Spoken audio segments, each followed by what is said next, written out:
पूरी दुनिया में गरीब वही है जो शिक्षित नहीं है। इसलिए आधी रोटी खाइए लेकिन बच्चों को जरूर पढ़ाइए। जिंदगी का यह अहम सूत्र दिया था बाबा साहेब डॉक्टर भीमराव अंबेडकर ने। डॉक्टर अंबेडकर का जन्म 14 अप्रैल 1891 को मध्य प्रदेश के महू में एक बहुत गरीब परिवार में हुआ। बाबा साहब दलित समाज से थे और उस समय की सामाजिक व्यवस्था में उन्हें अछूत माना जाता था, तो बचपन से ही उन्हें बहुत कठिनाइयों और भेदभाव का सामना करना पड़ा। परिवार की आर्थिक हालत भी ठीक नहीं थी, खाने या रोशनी तक के पैसे नहीं होते थे कि लाइट कैसे आए, लेकिन उन्होंने कभी हार नहीं मानी और शिक्षा को अपना सबसे बड़ा हथियार बनाया। वो बेहद कम सोते और दीपक और दिए की रोशनी में रात रात भर पढ़ते थे। पढ़ाई में उनकी लगन का धीरे धीरे काफी अच्छा नतीजा भी मिलने लगा।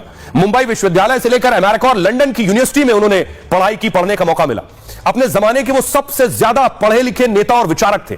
डॉक्टर अंबेडकर के पास 32 विषयों की डिग्री थी। वो 9 भाषाओं के जानकार थे और दुनिया के सभी धर्मों के बारे में उन्होंने पढ़ाई लिखाई की थी। वकालत के साथ डॉक्टर अंबेडकर जिंदगी भर समाज सुधार में लगे रहे। भारत रत्न डॉक्टर भीमराव अंबेडकर ने एक सूत्र दिया था, किस्मत से ज्यादा अपने आप पर यकीन करिए, भाग्य भरोसे बैठे रहने के बजाय शक्ति और कर्म में विश्वास रखना चाहिए। बहरहाल बात कर रहे हैं बड़ी खबर के साथ, जो कि मेरठ से है। मेरठ के एक युवक यानी कि अली मुर्तजा ने सनसनीखेज दावा किया है। सऊदी में आतंकवादी बनाने की कोशिश की गई। अली मुर्तजा ने खुलासा किया, सहारनपुर के हाजी शहजाद पर ब्रेन वॉश करने का आरोप लगा है और सऊदी भेजने वाली ट्रैवल एजेंट को पुलिस ने छोड़ दिया है। ये जानकारी मिल रही है। गिरफ्तारी के बाद पूछताछ के बाद अली मुर्तजा ने जिहादियों से जान का खतरा बताया है। केंद्र और राज्य सरकार से सुरक्षा की वो गुहार लगाते हुए भी नजर आए हैं। अली जी, मैं चाहूंगा एक बार आप बताएं कि सऊदी में आप उम्रा किसके थ्रू गए थे, वहां पर क्या कुछ हुआ, किसने आपका ब्रेन वॉश करने की कोशिश की, पूरी कहानी क्या थी? मैं उम्रे के लिए 26 तारीख के लिए अपने गांव में घर से गया था और मेरा ही एक गांव का मेरा एक मित्र है, उसके थ्रू मैं गया था। उसको मुझे 24 तारीख को भेजना था, वो किसी कारणवश वो भेज नहीं पाया, तो 26 तारीख को मैं यहाँ से गया था।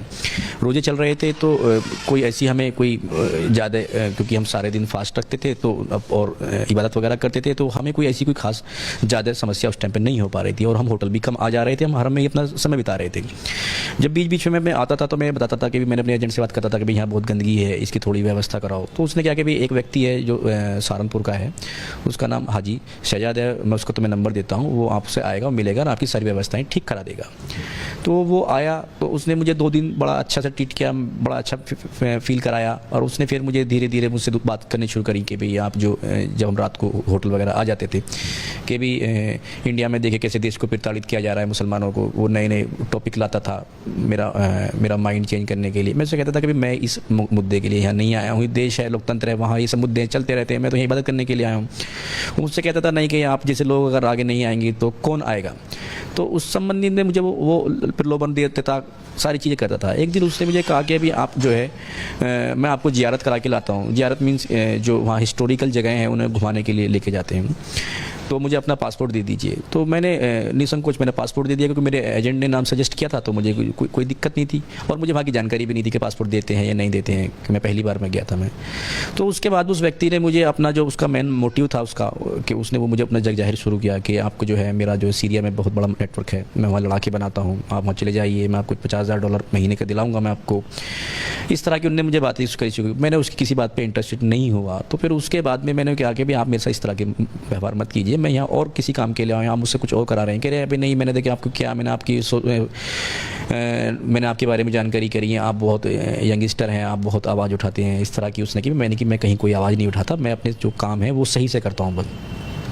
वो मुझे दबाव बनाने लगा, फिर मुझे धमकाने लगा कि भाई अगर आप मेरी बात नहीं मानेंगे, अब मैंने आपसे अपना विचार साझा कर दिया तो मैं आपको यहाँ फंसा दूंगा, आपको मरवा दूंगा, आप नहीं जा पाएंगे, आप स्वर्ग पहुँच जाएंगे, आप परिवार से नहीं मिल पाएंगे, इस तरह की। फिर उसने मुझे बताया कि जो आप टिकट है वो भी आप पे फर्जी है, आप जा ही नहीं पाएंगे और मेरा यहाँ बहुत बड़ा नेटवर्क है, मैं यहाँ से दुबई के रास्ते में आपको भेज दूँगा, मेरी बात मान लीजिए, आप इतने पैसे एक महीने में कमाएंगे जितने पैसे आप पूरे जीवन भी नहीं कमा पाएंगे। इस तरह की मुझे वो प्रलोभन देता था। अच्छा, सीरिया के बारे में क्या जिक्र वो लगातार आपसे करता था?